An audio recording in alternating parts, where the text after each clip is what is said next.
Teachers can report on whole class and individual test results of their students. Select the test icon from the dashboard. All tests that have been assigned can be viewed in the My Assigned Tests tab. The pie chart on the right indicates the percentage of students who have completed the test.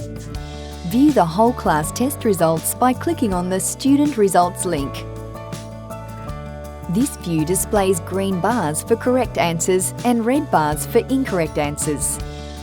The test report is available for download as a PDF or Excel file. To view an individual student's answers, click on the student's name to see the full test. This report is also available as a PDF.